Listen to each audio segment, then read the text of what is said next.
Hello and welcome to another edition of Pulp Picks. My name is Patrick. I'm Fritz. And we're here to give you this week's reading recommendations on New Comic Book Day. Now, we made an effort this week to try to go off the beaten path a little bit, but there was only so far we could go. I was going to say, I feel like everything up here has been up here before. Yeah, everything has been up here before, but there is like a rotation of about, 5 titles that have been dominating for the last almost year.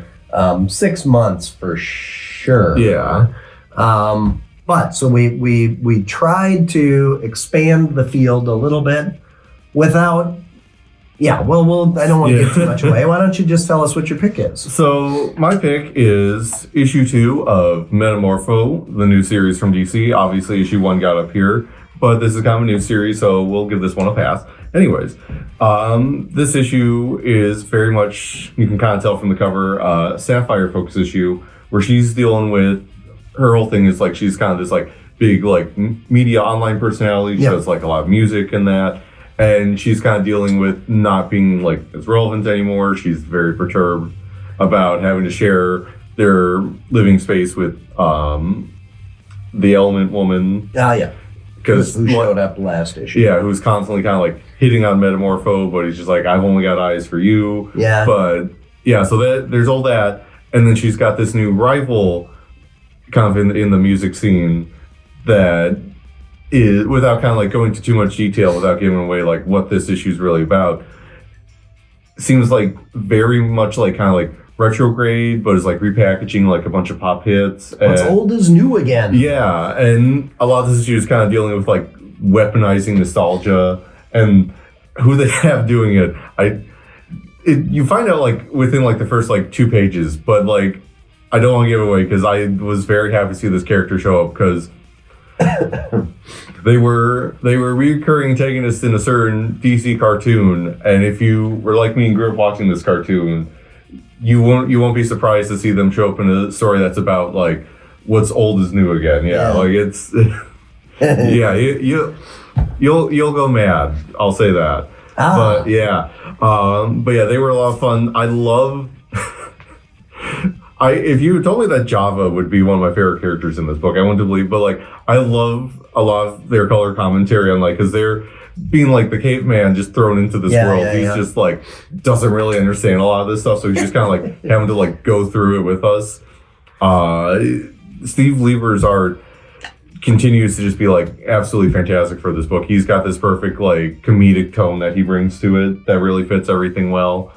I love there's the cliffhanger ending to this is simultaneously not one that I think anyone would expect, but is also like as soon as you get there, it's just like, oh, that actually makes a lot of sense. Like it's which is something Al Ewing is really good at. Is he takes 2 very disparate things and able to like click the puzzle pieces together, and you're like, oh, of course that's how that works. Like that makes perfect sense. This is a book that continues to delight and surprise in every respect. I love, we were talking about before that, like, as you can see on the cover, Rex is basically turning himself into like a little like lava lamp glow stick thing. It's just funny how they do it. Best guy to take to a rave. Oh God, yeah. Just absolutely fantastic book.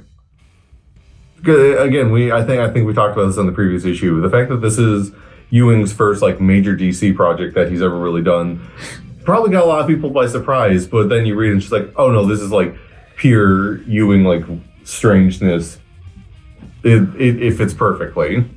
Well, and it seems to me that Ewing must have been, a fan of kind of your C-list, D-list characters, because the way that he handled the X-Men stuff that he dealt with and a lot of the Venom stuff that he dealt with, and then throwing in some characters that the only reason to put them in there was because he liked them and he wanted them there. He is very much one of those writers who is just like, all my favorite characters are characters no one else is using, so that means I get to use them, which is like must be like a dream for him. Or, maybe he just actively goes to see like who's not being used in the Marvel or DC database right now, and I'm just going to show that I can write anybody. But either way, I'm happy to see it because it's a lot of fun. Again, like this book is just super funny.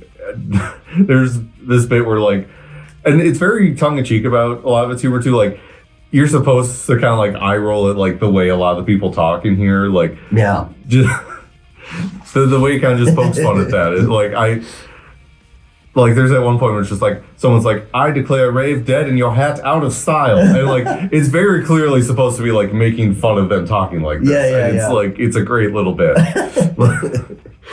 Well, sometimes you're reading a book and you're like, this is just a little too on the nose, Mm-hmm. you know? And so it's fun to see somebody poke fun at that. Yeah. And be able to say like, hey, what we do is fun and silly and we should just enjoy it. Yeah, like there's very little subtlety going on here. But again, like it feels very intentional in that respect. Right, Like yeah. it's like you're like he's very much trying to be like, listen, this is just what this is about. Like you don't have to like think too hard, but you should like also think about it at the same time. Yeah. Like it's great that way. Again, continuing to love this. I'm super excited to see what happens next issue because there a couple like big things do happen in this issue, and it'll be interesting to see like how if they can sort them out next time, or if they just kind of this becomes a running thing of just like, oh, things are just going to keep escalating this way.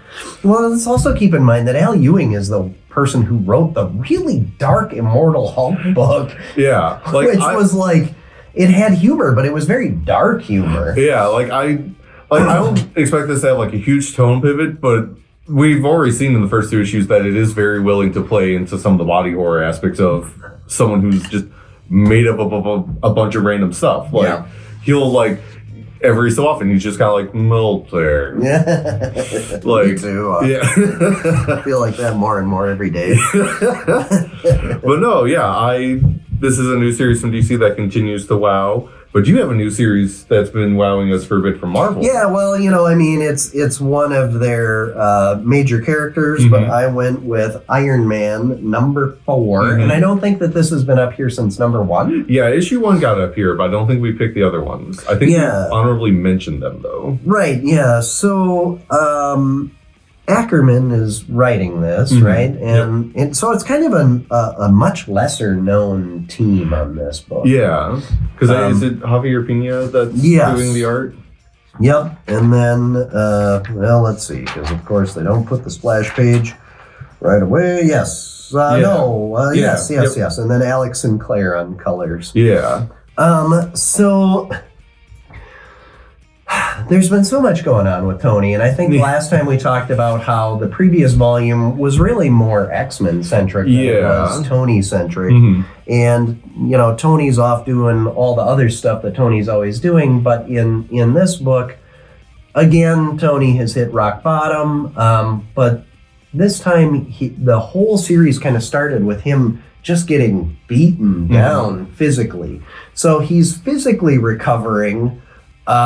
Trying to figure out this plot against him and his company while being unable to use any of his good armor. So he's had to kind of go back and cobble something together, and it's kind of gotten him back to 101. But in a lot of those stories with Tony, he has a tendency to try to do everything himself. And in this one, he realizes pretty quickly, which is great character progression, because in the last couple story arcs, he's leaned heavily on Rhodey, particularly with the whole involvement with Emma and the X-Men and everything. A lot of it was him and Rhodey. But he did kind of keep some stuff to himself in there. He's brought in Riri pretty quickly. And then in this issue, it's not a spoiler because she's on the cover, he calls in Scarlet Witch. Why? Because the current Ironmonger is using magic in their armor to counter Tony, and So when you're fighting magic, fight magic with magic. With magic, yeah, and bring in an expert, right? So he wants to make sure that he's seeing things from all angles, and doing a pretty good job of it here. So I will say the one part of that that's a little bit off is Tony did, go off and make magic armor with a dwarf at one. Was it Screwbeard? Sounds right. Yeah. At what, 15 years ago in Beard real Cell. time, something. So whatever, it's not like it's totally new, but this has been a lot of fun, and it's this issue was kind of like Tony's getting his feet underneath him, and Wanda coming in and helping. I kind of like where Wanda's at right now, just in the MCU in general. So I felt like we were talking about this beforehand. It's maybe a tiny bit of a stretch pick just because, there are so many titles that I'm really, really loving that we're picking on a very regular basis.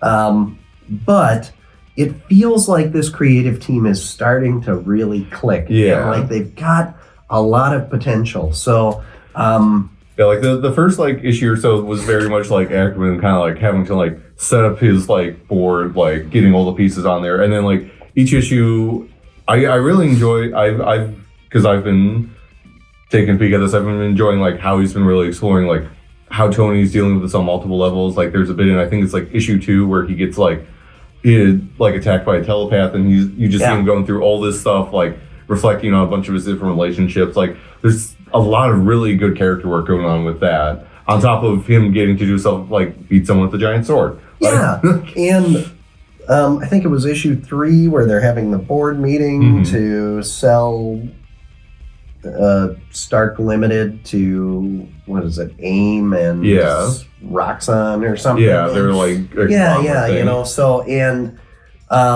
he comes in and basically, confronts the board and everything, and it was really good. And so I'm liking it, but each issue has taken on a specific portion of everything, kind of setting, they're like building blocks, and it's done really well in focusing on that to really give us a good foundation. And I feel like this title is about to take off with this story. So we'll see. We should have a couple more issues before that first story arc kind of wraps up into that graphic novel sized package.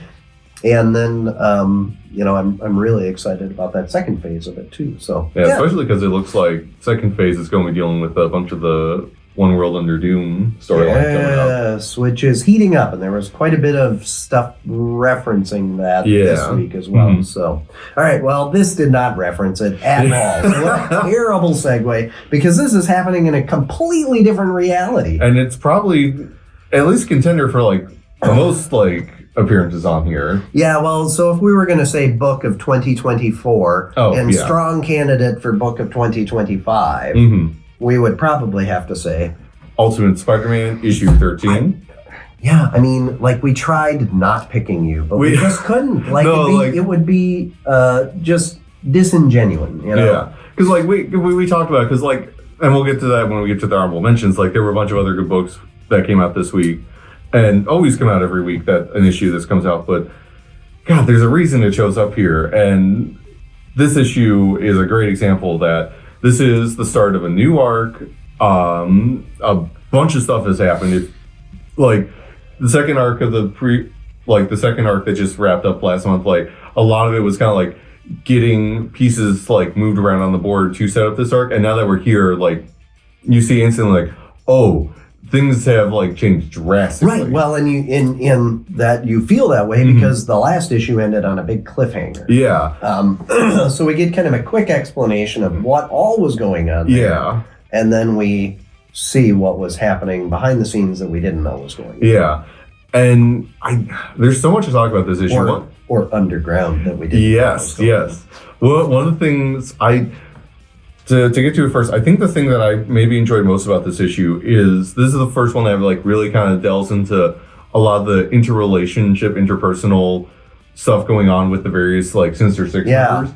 Because so far, most of what we've seen of them is just kind of like either like little bits of them interacting with our heroes, or them just kind of like being yelled at by Kingpin for one reason or another. And here we get like a couple of them just talking amongst themselves, like kind of like doing their own thing. And it's super interesting, like their different opinions of each other and their whole relationship to like the Kingpin and this whole like power sharing thing they've got going. Yeah, it's a tenuous relationship between all of them at best, and yet they're all just kind of, I don't know, sycophants or something. So they all kind of want to take pleasure in watching other people being taken down. So they kind of set aside their differences in order to enjoy the show. Like it's the weirdest group of coworkers you've ever seen, and like, and that's saying something. Yeah. and it's I'm super excited to see, because you get a couple of them here. I really want to see like how they interact with like some of the other members that don't show up. Yeah.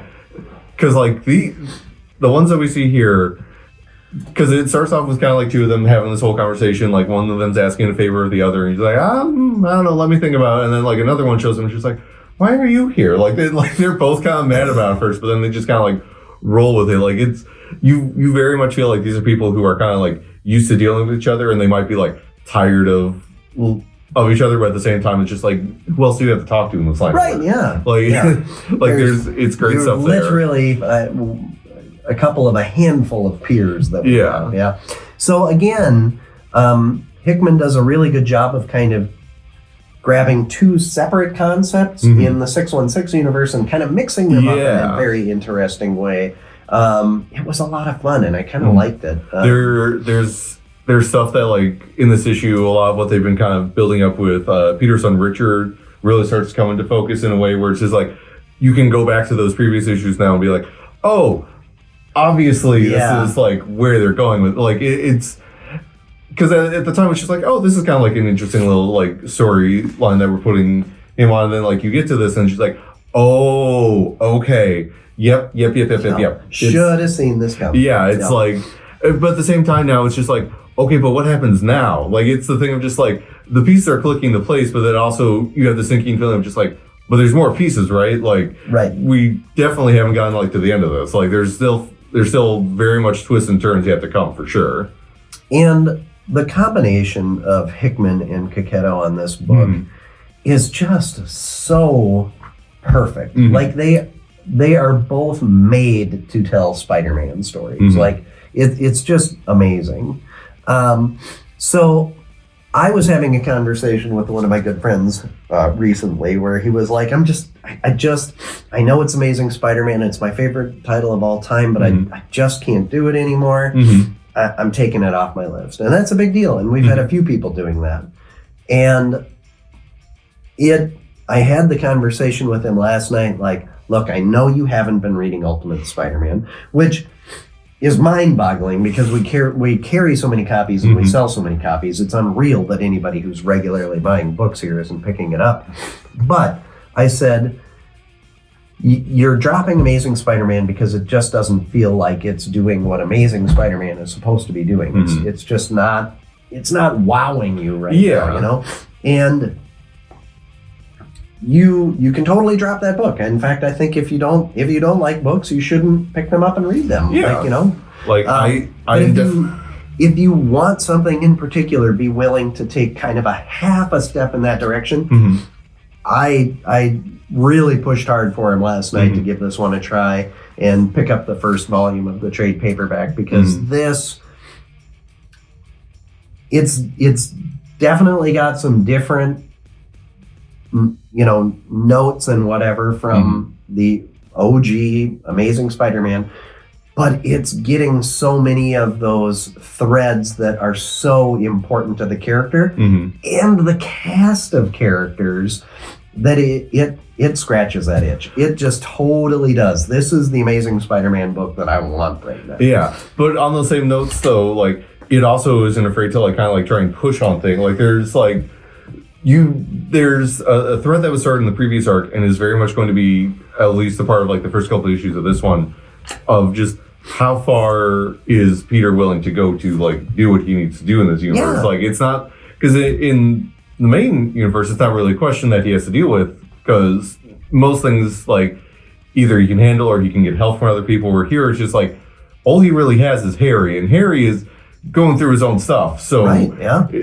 it's really, well, he doesn't. He's in this universe. He hasn't even really known Harry for that. Yeah, like they're friends, but like in a way where like that's very different from what we're used to seeing with them. And there's also some stuff that happens in this issue where it's just like he has so much to lose at this point. Like, what decisions is he willing to make? Yeah, but this really does feel like, you know, the spiritual next step for like 70s, 80s, early 80s Amazing Spider-Man. Like that, this to me is kind of more the person that he would have turned into instead of this emotionally stunted whatever's going on. And I mean, because this is willing to take some big swings, and I feel like Amazing Spider-Man was one of those titles for Marvel early on where they took some really big swings. And not all of them worked. Some of them ended up being kind of corny. But, and, you know, Brand New Day was a big swing, but, like, it's not anymore. We're, what, 20?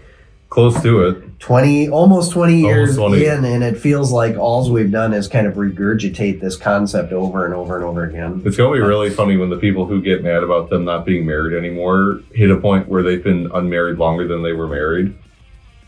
Like, it's going to be... It's getting close. It's going to be a really weird cognitive dissonance for people. Well, yeah, because what year did they get married? 86? Sounds... Yeah, it was like mid to late 80s. Yeah. Yeah, so it's getting close. Like, we're almost there. We should check that afterwards. Leave it in the comments. Google it and leave it in the comments. Maybe you know, Yeah, for sure. All right. Well, what was close to making it up here this week? So very close. Almost probably beat out Ultimate Spider-Man, I would guess. I don't know. We didn't really talk about too much beforehand. I know what you're going to say, though. Yeah, Absolute Wonder Woman. Yep. Continues to be a very fun series. Continues to remind me that, like, as someone who never really cared about her having a sword before, turns out the way to make me want her to have a sword was just to make it big. No spoilers there, maybe. Yeah. But let's see because big is an understatement. Yeah. But it was very cool. Also, though, speaking of big, this is probably one of the biggest weeks we've had in a bit here. So let me just double check the wall because there was a lot. Yeah. Well, Void Rivals. We talked about Void Rivals, and again, there was some sword play in that one as well. Yes, very true. Choppy. Yeah, a lot of choppy, a lot of stabby. But let's see. Oh, and we're getting so close to a resolution on the big mystery in Void Rivals. So we'll see how that plays out in the next couple issues. But that's been such a fun series, and you know, I know that we've talked about Kirkman and how he's able to do a lot while being very simple in his storytelling. But you know, there again, this book flies, but it also feels like so much is happening. Yeah. You know, between the dialogue bubbles, I guess you could kind of say. And on that note, there's a bunch of other fun indie books out right now. There's, I believe, Synap, Toxic Avenger, which I think they just announced there was like a new movie made recently that like hadn't gotten distribution despite being made like in 2021. They just finally announced like this year it's getting it's finally getting an unrated like theatrical release. Yeah. Oh, interesting. Yeah. I saw like a clip for it forever ago. Yeah. I kind of forgot about it. Yeah. We were talking about it at Comic Con. All I know is I believe Elijah Wood is in it. So that'll be that'll be interesting to see. So I'm excited to see that. But yeah, there's like a bunch of good indie books right now, and even more coming down the pipe. Like, I think I talked about it last week because it's on the previews, like, new Mouse Guard is coming this year. I'm so excited. So we should, as we're talking about particularly one of the big distributors for indie titles, the big news in the comic world this past week was Diamond Comics distribution filed for Chapter 11 protection. They're basically, it sounds like they've got a deal to sell off two parts of their company, Diamond UK and Alliance, their gaming distributor. I think I just saw a thing yesterday that Diamond UK set up a deal with Lunar to go do some stuff. So we'll have to look into that a bit more. So that may have been the Canadian company jumping in. So we'll have to look more into that. But there's at least some movement on that front, it seems. Interesting. Well, there's a lot of moving parts, but basically it sounds like what they're trying to do is protect their assets right now while they shop them. So it sounds like Diamond is DUN. Yeah. Which, it's whatever, but we've talked on the videos for the last month, 6 weeks, we've talked about how their shipments have been not showing up on time. Spoiler alert, there's no diamond on the wall this week because it hasn't showed up yet. Well, they shipped us something and they didn't even tell us what was on the invoice or anything. Like when I click on the link to see what was in the box, they say we have no information on this shipment. Yeah. It's like, what is going on? So if you're looking for something Boom, Titan, Dynamite, those are Valiant, I guess. I feel like there's a couple other ones I'm forgetting, but is Aftershock still a thing, or do they go 1 or 2? I think Aftershock is picked up by somebody else as well. But yeah, get ready for all of those to start, jumping ship. And other distributors. We already know Boom is moving over to Penguin because they got bought by their parent company. So that one's already going to kind of like fix itself at a certain point. But yeah, a lot of these, like, say right now, don't be too worried about like getting some of your stuff. It might be like a little rocky there for a bit, depending on like what gets moved to what distributor. But yeah, and if you're going to the previews page to see what's coming out, it's just not very reliable right now. That's Diamond's website. Mm-hmm. So go to Lunar or Penguin or Comic Hub instead to see what is coming out. And if you are wanting any books by companies that are distributed through Diamond, now more than ever, definitely make sure that you are signed up for them. Yeah. Just so that way, if there are any weird kerfuffles, we at least like have you on the record, so that way we can make sure you get the thing when we can get you the thing. Right. Yeah. Because like if you're just like grabbing a Diamond release book off the shelf, like we can't guarantee things sometimes. Yeah. That's just unfortunately the shape of it. Yeah, and it could be that, because of the way that Diamond does the ordering and whatever, that when that does shift over to another distributor, that could fall through the cracks. So if you're signed up for it, there's a lot less chance of that happening. All right, well, that's kind of the I don't know how the sausage is made. Sorry about the slightly downer note, but that it's something that if you don't know, you should know. Yeah, but I mean, at the end of the day, having been doing this for a decade now, it really stinks that we're losing part of the competition in that, because it's been a really interesting dynamic the last handful of years. Yeah. And I think it's really improved the customer experience to have multiple distributors.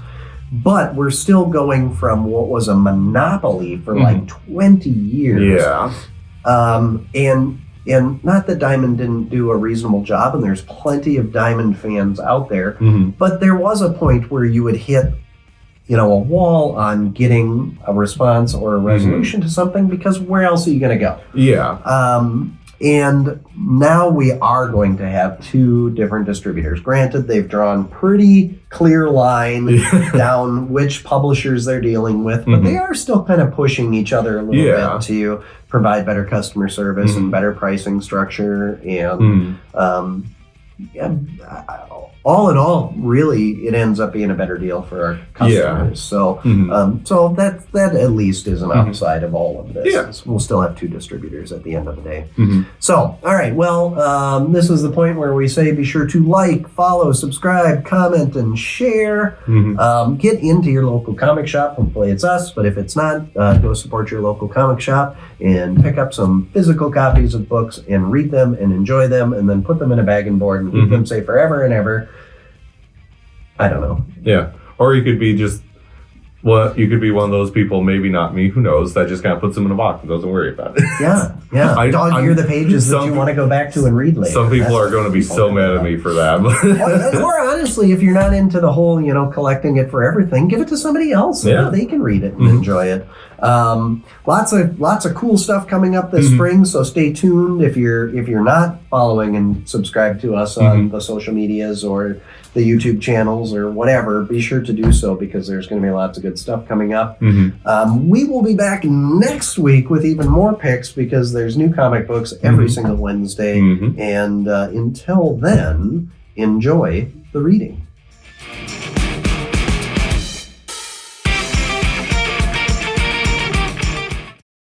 I don't know. I was hoping maybe like me doing like the melty face can work for a thumbnail. I don't know. Too, yeah. I don't know. I don't know how well that's going to like work, but I threw it out there at least. Yep. I do like it. Melty face.